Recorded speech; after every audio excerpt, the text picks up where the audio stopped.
on everyone, it's Bales and welcome back to another AFL Fantasy Trade Talk video ahead of round 6. So we've got plenty of options to be looking at this week. We've officially entered upgrade season, so a lot of people would have wanted last week to be upgrade season, but obviously with the Will Day and Sam Doherty bullets, we couldn't quite get to upgrade season. So yeah, a lot of people are going to be doing one down, one up. There's not going to be too many people that got like bullets per se, except for maybe if you had a Tom Green and a Zach Merrett, maybe you got to trade one of them out, or maybe you're just doing aggressive and trading both out. So we'll get into all of that, and we'll get into the most traded in and out players, and then I'll also go through my trades. So let's get stuck into it. So most traded in player at this point is Seamus Mitchell from Hawthorn. He obviously had a very good game on the weekend with 64 points. Took DC mentioned on the AFL Fantasy Fanatics podcast with myself and Tim. If you haven't checked that out, make sure you can go check that out wherever you get your podcast. But he said that Seamus Mitchell took a kick in towards the end of the game where Hawthorn were actually trying to win the game. And he ended up kicking it, lace out, hit a target, and actually ran past for the handball. So he looks good, looks like a decent role, and I think he'll have a fair crack at staying in the side for a few weeks. So he's probably my pick for the downgrade options this week. Defender forward flexibility as well, which is really handy. And he's got Adelaide this week, pretty good matchup at UTAS. And then actually Adelaide I think it'd be a little bit tougher of late, but so I think it's a good matchup. And then he's got the Bulldogs next week at Marvel. So two nice matchups there. Matt Roberts is next on this. 8,000 coaches are bringing him in. He's probably my second option, I think, behind Seamus Mitchell. Mid-forward flexibility as well is great. I just don't see his long-term job security being as good as a Seamus Mitchell. So Roberts will be in the side for a few weeks with a few outs for Sydney. But yeah, I'd be more confident with Seamus Mitchell. And I think with the break-evens, if you look at Mitchell, I think Mitchell's got a -2 break-even, I want to say. Yep, -2. And then you look at Matt Roberts, I think it's in the low, so 6. So obviously, it's not a huge difference, but he was sub for a few games. So that is built a little bit into his price. So I would get Seamus Mitchell this week, and if Roberts goes well, you can always bring him in next week. That's how I look at it anyway. Jordan Dawson's next on the list. 4.5k coaches are bringing him in. He obviously looks fantastic in this midfield role. Season high 133 last week. 96 at halftime. Could have been a lot worse for non-owners like myself watching that. But he slowed down a bit in the second half. Could cop the Connor Nash tag this week, or if McGuinness is in the side, could cop that tag because McGuinness did such a good job on him last year. So maybe they do a Nash to Laird or something, and then a McGuinness to Dawson. That could be something that they do. I would expect Connor Nash to go to Dawson, and maybe McGuinness doesn't get in the side. That's probably what I'm thinking at the moment. But Dawson is still a good pick at, I think he's 889k now, so a little bit expensive, but he's going to be a top 3 defender. He's got a great role. We want defenders that have got these midfield roles, and there's not many. Obviously, Will Day was one before he had his suspension, and Jordan Dawson's probably one of the only other ones off the top of my head that have got midfield roles. So I'd really like him as an option, and good target to look at. Caleb Sarong's next. 3.2k coaches are bringing him in. Got the Bulldogs this week. He's priced $891. Obviously, he's been fantastic, 111, don't get me wrong, but he's entering a price point where he's not quite the value that he was. So he what did he start the year at? He started the year at, like, what was it, 760? 114, what's that? Yeah, so he started at 777. Is it 777? Is that correct? I think that's correct. If I'm doing that correctly, I think it was, 777. So, yeah, not the value that he was. I'm almost tempted to go a couple of other options over him. Like, for example, a guy that I'll be bringing in this week that I'll talk when I talk about my trades after. A Toot Miller, for example, is only 30k more expensive, and he's a proven premium in the past, and he's got a great buy. So it's the buy that's factoring in for me. Sarong has got the round 12 buy? I want to say round 12. Yeah, round 12. So it's not the worst buy. Obviously, round 15 is the one that a lot of us are heavy on, but yeah, I think I'd rather other options at that price. Andrew Brayshaw is going to start getting going at some point. Obviously, he's had 300s in the first 5 weeks, which is still okay, but he's obviously had a niggle. He'll start to pick up. Obviously, Sarong's been fantastic. He's had the increased time on ground, the increase in CBA, so he's a good pick. I'm not saying that. I think I'd rather a couple of other options over him. But if you want to grab Sarong, then by all means go for him. I think he's still been good this year and still a good pick. I just don't know if he's a top 8 mid. That's just my question at the moment. Chase Jones is another option the coach are considering. So as a Crows fan, I've never really considered Chase Jones as an option, but his last 2 games has been really, really good. So he scored his first ever ton in fantasy last week, which was a 108 against Carlton. And then he got an 85 the week before against Freo, and then 33 against Port in 33% game time. So he had an impact as a sub, but he's also been really good the last 2 weeks. So at 486k, I don't mind him as an option. He's going to make money, break even of 11. He's got a couple of good games coming up as well. Obviously, Geelong's obviously not great, but Hawthorn, then Collingwood isn't too bad, and then you've got St Kilda and the Bulldogs after that. So nice little run there. So if you can maybe go, if you've got nothing to do and you can go a few sideways moves, going from a Jinby or a Mackenzie or a Hollands over to a Chase Jones, if you've got the DPP to go those mid-rookies to him, I don't mind that play because he's going to make money. He's going to make more money than what these rookies are. So if you're keen on him, then by all means you can jump on him. Zach Butters as well. I like Zach Butters as an option at 2K coach of bringing him in. 699k. Again, Port have got a really nice run coming out. I mentioned that on the round review yesterday with Rosie, but that's a nice run up until round 12. So yeah, I really do like Butters as an option. He's had a role change the last 3 weeks. He's getting more in the midfield. So these are the picks that we want to be looking at. We want to be getting these underpriced premiums due to a role change or an injury or something like that. And it's been a role change the last fortnight, and I don't see it moving because Port have won the 2 games since he's moved back more in the midfield. So yeah, I like the pick. If again going 1 rookie down, 1 rookie up to Butters, I like that. So Josh Rochelli's an interesting one. So he is 1.9k coach have brought him in. He's 43k less than Butters. So a few people going down that path instead of Zach Butters. I like Rochelli as a player. I love Rochelli as a player. He's one of my favourite players of the Crows, obviously. It's with Butters, he's proven in the past he can score well in the role that he's currently in. And Rochelli's got a great role as well. I don't see his CBAs decreasing really at all because he's playing such an important role for the Crows, being that mid-forward. He's getting, I think, it's essentially a 50-50 split between midfield and forward. It's just, can he keep up his 85 to 95 average? So he's going 89 at the moment. Can he keep that up for the rest of the year? That's obviously my question. I'm not sure if he can. I think that he will have games where, like in the start of the year that he has, where he's scoring 85 plus. But he has shown the past he can have some poorer scores in there. So lower score of 75 in the showdown, high score of 105 in round 1. He's just been consistent. Break even to 57. You're probably not bringing him in now to be making cash. It's probably to be he's the best you can get to, or you're looking at him as a 90 averaging player or more, and you're wanting to keep him and a luxury upgrade later in the year. So I don't hate the pick.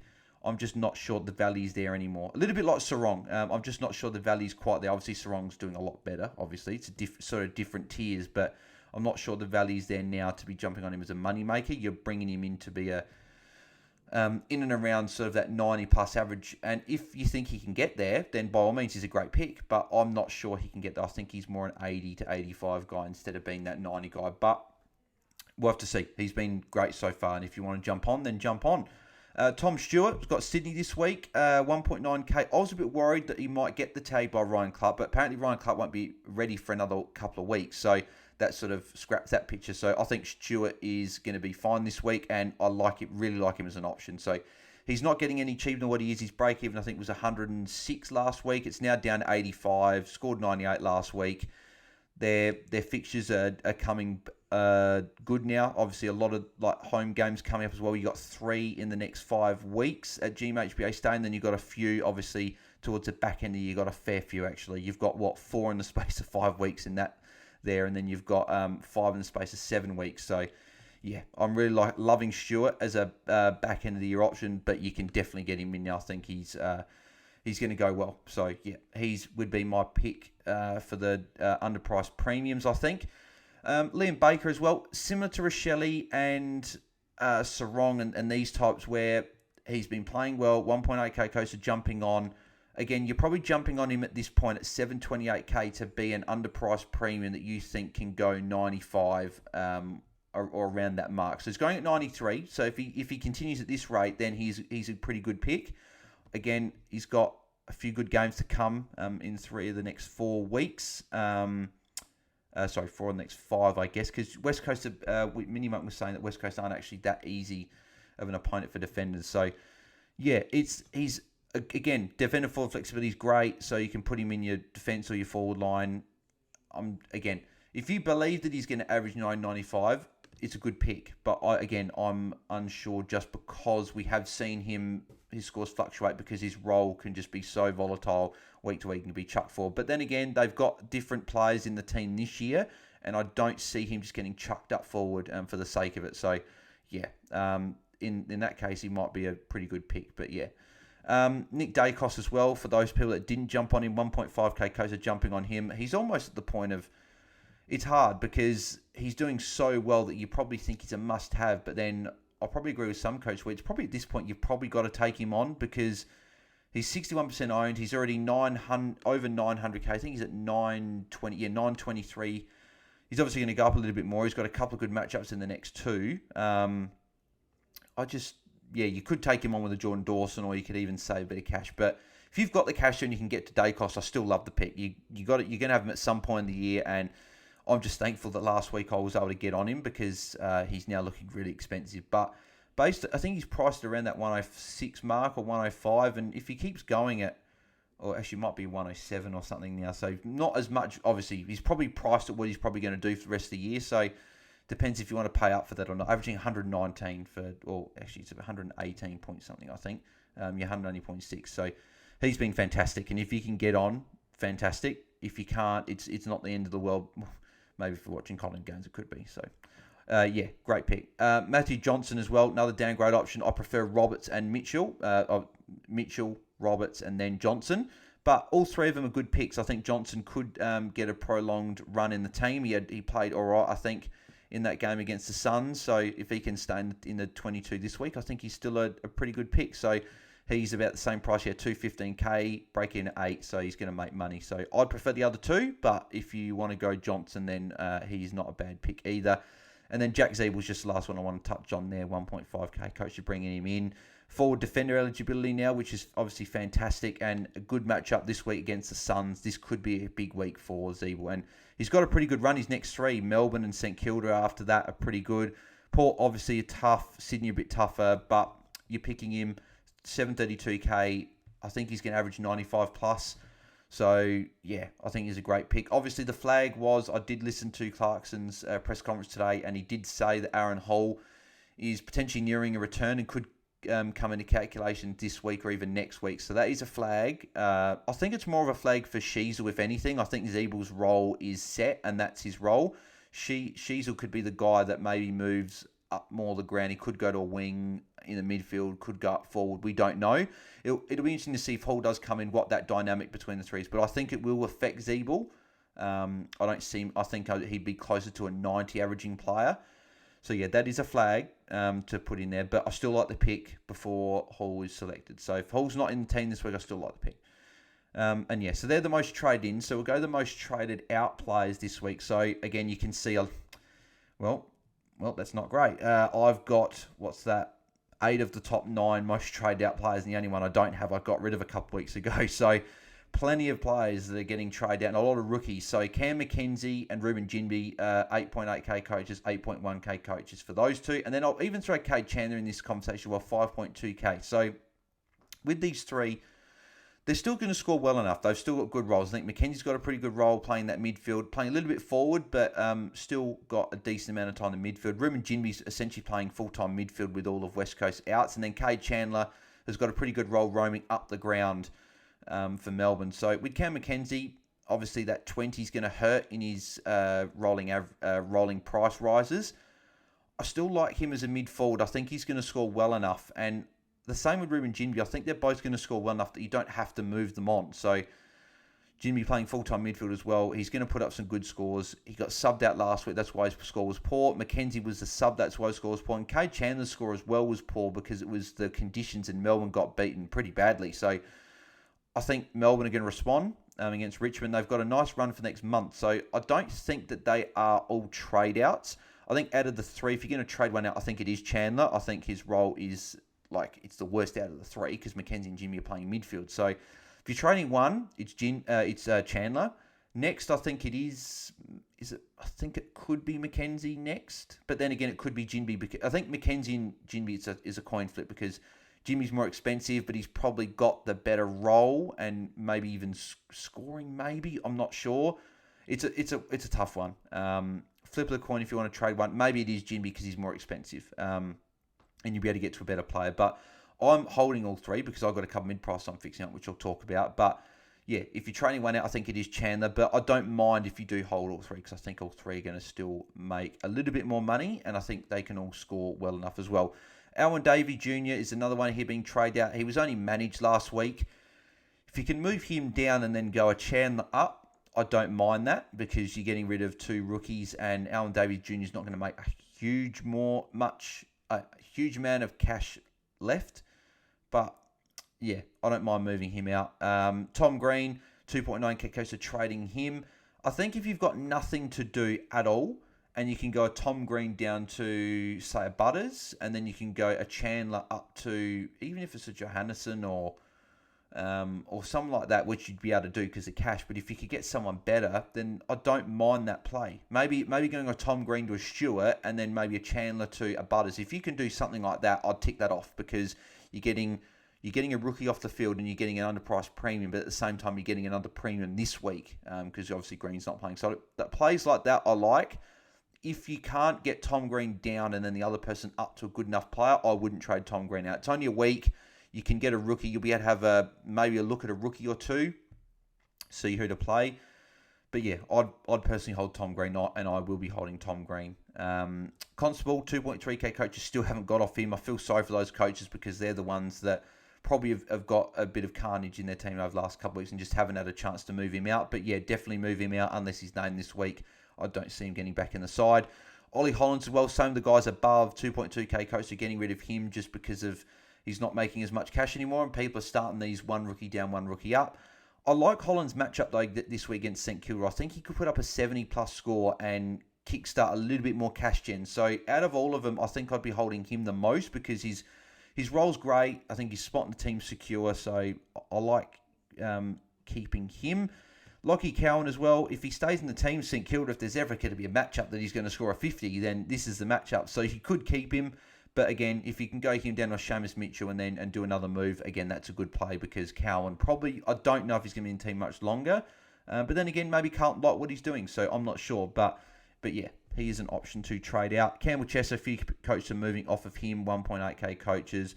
I still like keeping him. I don't think he's worth enough to be trading out at this stage, and he will come back into the side at some point. And he's a good looper as well. With a few rookies still on our fields, he's a good guy to have because West Coast do play a lot of games towards the back end of the round. So I would be holding him. Finn Callahan as well, 1.6k coach jumping off. I'm doing the same thing this week, and I like jumping off of him. 61 last week isn't the worst score in the world, but he had a poor first half, only 12 points, had a 49-point second half. It just, his score will fluctuate week to week. He'll have some good games, but he'll also have some games where he puts up a 50, and you might as well be playing, for example, a Pedler or a Hollands on field instead, and then using that cash on top of someone else to upgrade elsewhere. So, and then the other two here, Sam Doherty, a few coaches jumping off of him, obviously, because he's still out for a few more weeks. So those coaches couldn't get rid of him last week, getting rid of him this week. And then Anthony Caminiti, obviously suspended for 3 weeks for his strike on Nathan Murphy. So yeah, jumping off him is also a good play if you can go him down to a Seamus Mitchell or a Roberts and use that cash on top of someone to upgrade. So there you go. They're the most trade in and out players for the round so far in terms of the trades that I'm looking at doing at this stage. And I think that barring any carnage, these will be my trades this week. So I'm going Finn Callahan down to Seamus Mitchell, and I'll be moving Pedler onto my field. I like Pedler's matchup this week against Hawthorn as well, but doing that move because, again, Pedler's going to score very similar to what Finn Callahan will, so I'm happy to do that. Banks me a lot of cash. Then I can go stocker all the way up to Tuke Miller by swapping Zeeble into my defence and or Sheasel, and then putting a Rosie back into my forward line and then having Tuke Miller. So very happy to bring in Tuke Miller. I love his buy. The round 13 buy is obviously fantastic. And then if I just want to get his run up as well, his run is very, very good. coming up here. And surprisingly, not a lot of coaches are bringing him in this week, which I thought a few more coaches would be. But his run is fantastic up to the bye, especially this week against North Melbourne. He could even be my captain this week with that good matchup. So, like him, round 13 bye is going to be very, very valuable. And if you can get him now, I think that he's not going to drop that much more. His break-even's 116, but if he pops to 130 or something in the next couple of weeks, he's going to be back up, rising in price. And yeah, we know how good he is. He's been a great... Oh, wow. Player in the past. It's been a long day. So there you go. So they're my trades I'm looking at doing. Let me know in the comments below what trades you guys are looking at doing. If you've got any trade questions or any other questions about your teams, let me know in the comments below. I'll get to those whenever I can. If you enjoyed the video, make sure you leave a like and subscribe to the channel if you haven't already. Again, I think we're 115 away now, so we're just edging closer and closer to that 1,000k mark. So bottom right-hand corner, appreciate everyone's support as always. Turn notifications on so you don't miss when I go live or upload any other content in the future. All my social media links are in the description below, so go and follow me across all the socials there. I'll be back on, I believe at this stage, Friday night. I'll double check with Sanch and the guys at Hat Chat if they're doing their Twitch stream. If they are, I won't worry about doing it because I potentially might jump on with them. I don't know if they let me jump on with them. But if not, I'll be doing one Saturday, 100 definitely. So worst case, I'll be doing one just Saturday, but potentially both Friday and Saturday. So we'll have to see how we go. But stay tuned to my social media. I'll be putting it out when I'll be doing all of those. I'll be back this evening for another AFL Fantasy Daily News recap. No team news tonight because no Thursday night game, which is a bit sad, but there you go. That's okay. Anyway, I'll catch you guys in the next video. So I'm out. Cheers.